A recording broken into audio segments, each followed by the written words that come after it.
लाओ इंदिरा गांधी जी जैसा जिगरा। इंदिरा गांधी के पास बार बार फोन आ रहा था निक्सन का, सुना ही नहीं उन्होंने, सुना ही नहीं उन्होंने। युद्ध रोकने के लिए धमकी देने के बार बार फोन आ रहा था, नहीं सुना उन्होंने। जो करना अपनी मनमर्जी से करा। आगे कि आपके पास सब कुछ था, लेकिन आपके पास उन्हें चलाने का जिगरा नहीं था। जिगरा होता है तो एक छोटी सी छुरी भी काम कर जाती है, और अगर जिगरा नहीं है तो आप पूरी तोप तलवार लेके चले जाओ, फिर भी आप जंग हार के ही आओगे।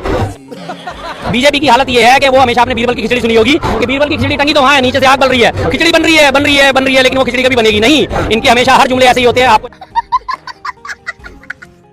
हेलो दोस्तों, जैसा कि आप वीडियो क्लिप देख के पता चल ही गया होगा कि वीडियो किस टॉपिक पे होने वाला है। फाइनली दोस्तों, आपको तो पता ही है कि देश में डबल इंजन की सरकार पाकिस्तान जैसे देश से लड़ाई के डर से अपने हथियार डाल लिए हैं। एक दौर था जब आयरन लेडी इंदिरा गांधी हुआ करती थी, जिन्होंने पप्पियों का 2 टुकड़े कर चुकी थी।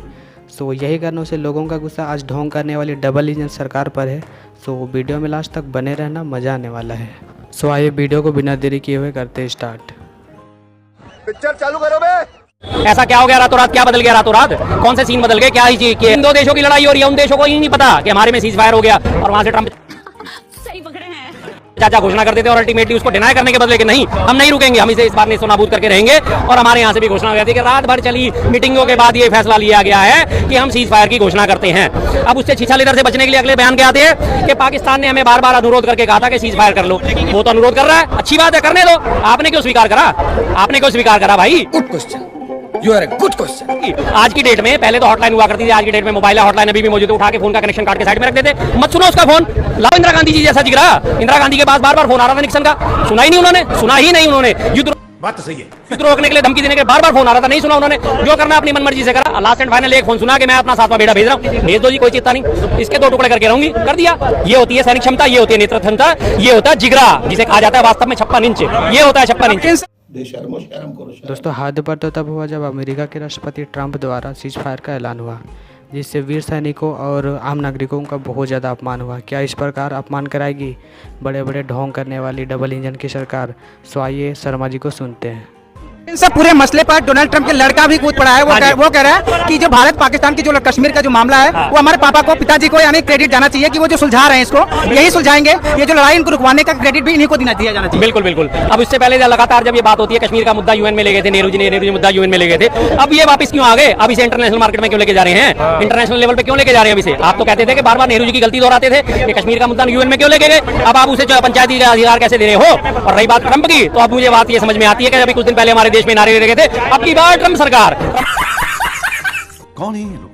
ट्रंप की जीत के लिए बड़े बड़े हवन करेंगे थे, तो अब पता चला कि आज भारत सरकार को ट्रंप चला रहा है। आज भारत सरकार के रणनीतिक तौर पे लिए गए फैसले ट्रंप ले रहा है। भारत की सेना को निर्देश ट्रंप दे रहा है, भारत के विदेश सचिव को ट्रंप दे रहा है, हमारे प्रधानमंत्री को जो है ट्रंप आदेश दे रहा है। उसने साफ साफ आके खड़े होकर एकदम से लटकार के कहा दोनों सीज फायर, और दोनों कहते हैं हाँ जी हाँ सीज फायर, सीज फायर। अच्छी खासी बढ़त थी, 140 करोड़ जनता आपके साथ में, एक एक व्यक्ति आपके साथ में खड़ा हुआ था, फिर आपके पास ऐसी क्या मजबूरी आन पड़ी सर? इसीलिए कहते हैं कि सेनापति अगर कहा तो बड़ी से बड़ी सेनाएं भी हार जाती हैं, और अगर सेनापति मजबूत हो तो छोटी से छोटी सेना भी जीत जाती है। इसीलिए गुरु गोविंद सिंह ने कहा था, चिड़िया नावा बाज लड़ावत, 1.25 लाख से 1 लड़ावा ता गोविंद सिंह नाम धरावा। ये उन्हीं की कहावत थी कि एक एक व्यक्ति से 1.25 लाख से एक बंदे को लड़ा दिया था, चिड़ियाओं से बाज को लड़ा दिया था। तो गुरु गोविंद सिंह जैसे हस्तियों के आज आपने नाम को मलिन कर दिया, मलिन कर दिया। सीज फायर होने से क्या मतलब भारत देश का एक आम नागरिक कैसे देखता है? सब परेशान है, सब दुखी है जी। मैं तो साथ नहीं है, अच्छी भली हम बढ़त पे थे, अच्छा बड़ा चलता हुआ मैच हमारा जो है, हम छक्के उड़ा रहे थे, चौके उड़ा रहे थे, बाउंड्री से बाहर फेंक रहे थे बॉल। शर्मा जी ने तो ये कह दिया था कि अगर मेरा खून भी देना पड़ा मुझको ना, तो भी मैं देने के लिए तैयार हूँ। शाबाश बेटा। लेकिन पाकिस्तान को खत्म करके हम खून देंगे। अगर हमारा सैनिक घायल होता है, तन मन धन और खून भी देना पड़ेगा, तो हम खून भी देंगे। लेकिन हुआ क्या कि आपने हमारे सैनिकों का मनोबल तोड़ दिया, 140 करोड़ आदमियों की मनोबल को तोड़ दिया। शर्मा जी का बात तो बिल्कुल सही है। आज देश में इतना सारा हथियार होने के बावजूद भी देश आज सामने झुक गया है, और सबसे बड़ी बात तो ये हमारे वीर सैनिकों का अपमान है। आपका क्या राय है, कमेंट में जरूर बताना।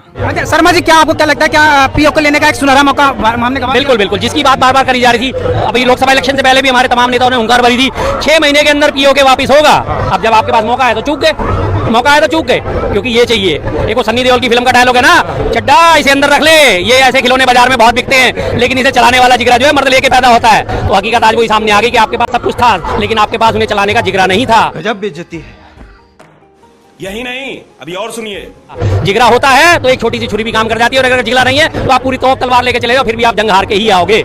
अच्छी चीज मनोबल होती है। मनोबल जब तक आदमी का ऊंचा है तो 10,000 की सेना जो है, आपको याद है केसरी, जिसपे फिल्म बनी थी केसरी, सरदार कितने थे? 10,000 सरदार थे जिन्होंने हजारों का उनको रोक दिया था, अफगानियों को रोक दिया था, हजारों लाखों अफगानियों को रोक दिया था। सबको याद है, सबने देखा इतिहास का युद्ध। हमारे 30,000 सैनिक, जिसके ऊपर ये 30,000 का नाम पड़ा हुआ है, यहाँ के ठहरे थे मराठों से युद्ध करने के लिए। 30,000 नाम इसलिए पड़ा हुआ है इसका, 30,000, क्योंकि 30,000 सैनिकों ने, और उन्हें उल्टे पांव दौड़ा दिया था। लाखों की तादाद में सेना थी, लेकिन जब उनके मजबूत होते हैं, मनोबल मजबूत होता है, तो एक एक सैनिक 10-10 पे भारी पड़ता है। एक एक सैनिक 10-10 पे भारी पड़ता है। भारत की प्रत्येक जनता चाहती है कि पीओके हमारा हो, बिल्कुल। लेकिन बीजेपी जो सरकार है इस समय, बीजेपी की सरकार है, वो भी लगातार इस पर स्टैंडर्ड लेती थी कि हम पीओके हम ही लेके आएंगे, लेकिन मौका था, इसके बावजूद भी नहीं आ पाए। वो नहीं लाए, बताता हूँ, पहले ये देखो है ना, क्योंकि अभी लोकसभा चुनाव नहीं आ रहे हैं सर। अभी आने वाले जब 2029 में लोकसभा चुनाव आएंगे, तब ये फिर से पीओके का मुद्दा करवाएंगे। बीजेपी, बाप रे, ये तो धोती खोल रहा है। बीजेपी की हालत ये है कि वो हमेशा आपने बीरबल की खिचड़ी सुनी होगी कि बीरबल की खिचड़ी टंगी तो वहाँ है, नीचे से आग बल रही है, खिचड़ी बन रही है, बन रही है, बन रही है, लेकिन वो खिचड़ी कभी बनेगी नहीं। इनके हमेशा हर जुमले ऐसे ही होते हैं। आपको याद दिलाऊं इस बारे में, कॉमनवेल्थ घोटाले की बात करते थे लगातार 10 सालों तक। इन्होंने कॉमनवेल्थ घोटाले का 2013 से 2025 तक लाया। रिजल्ट क्या निकला? 0। सारे के सारे उसमें भरी हुए, कोर्ट ने उसमें मामले में खारिज करा ये, लेकिन ये अपनी खिचड़ी बनाने में तैयार लगे हुए थे। कॉमनवेल्थ घोटाले की बात हुई, 2G घोटाला, 3G घोटाला, और जो कोल स्कैम घोटाला था, कोलगेट घोटाला, लगातार अपनी राजनीतिक रोटियां उस पे सेक रहे थे। अल्टीमेटली निकला क्या? 0। तो इनका हालत वही है कि खिचड़ी बनाए रखो, पीओके हमारा होगा, सपने दिखा दिए। इससे पहले मैं इनकी जब तो दोस्तों वीडियो आपको कैसा लगा कमेंट में ज़रूर बताना, और ऐसे वीडियो देखने के लिए चैनल को सब्सक्राइब जरूर कर लेना। सो मिलते हैं ऐसे वीडियो के साथ, तब तक के लिए bye. Thank you for being here. बहुत बहुत धन्यवाद।